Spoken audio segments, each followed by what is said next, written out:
Ed Gillespie, who's running for governor, joins us right now live from Alexandria. Ed, when you saw that commercial that came out yesterday from the Latino Victory Fund, what did you think? I thought it was a sad day for Virginia, and this attack is not just an attack on my supporters who are good, decent, hardworking Virginians who love their neighbors.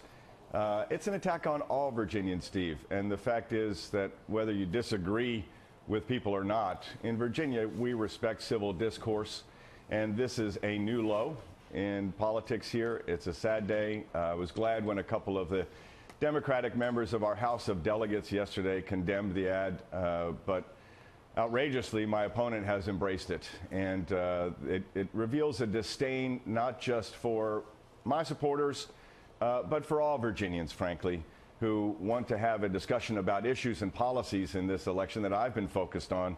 And, you know, all they want to do is smear people. And it's the wrong thing to do. And I have faith in my fellow Virginians that they see that very clearly. Well, Ed, what does it say to you about the opposition that they would drop that ad a week before the election?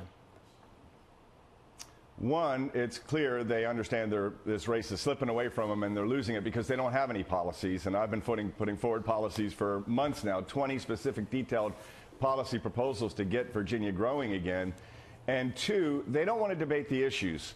And instead of debating the issues, they demonize, they vilify, they marginalize anyone who disagrees with them. It's clear that my opponent, Lieutenant Governor Ralph Northam, doesn't just disagree with millions of Virginians who don't share his liberal policy agenda. He disdains us, and he disdains people who want to have a civil debate about the policies.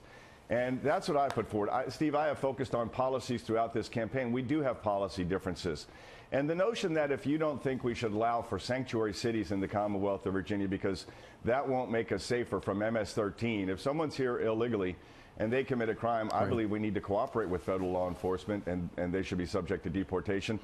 You know, if you disagree with that, fine. But let's have a debate whether or not we think that, and by the way, my opponent does. He cast a deciding vote against a ban on sanctuary cities.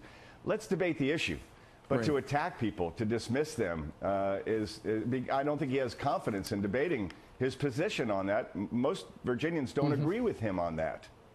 Ed, where you're sitting right now in Alexandria, that's the same city that we were talking about earlier today, where at Christ Church, which is a church that George Washington himself attended, there is a plaque inside the vestibule that commemorates the fact that he was there.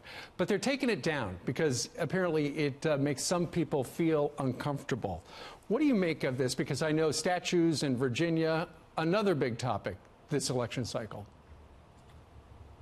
Well, obviously, I was disappointed by that, removing the plaque of George Washington at the church where he worshiped because people find it offensive.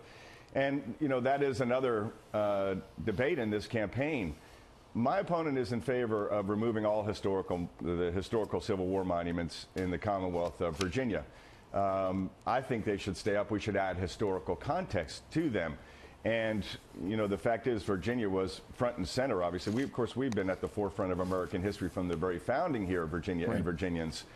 Now, it doesn't mean we've always been on the right side. And in the Civil War, we are on the wrong side of history. But these statues around the Commonwealth that commemorate those who served in the Civil War, I believe we should educate about them and teach about them. He wants to take them all down. And he made that an issue when he called for taking down and removing all of the statues. And when I disagree with that position, which, by the way, 2/3 of Virginians agree with me, you get attacked. Yeah. Well, we did invite your opponent on. So far, he has declined our invitation. We'll find out what happens, though. The election is a week from today. Ed, thank you very much for joining us.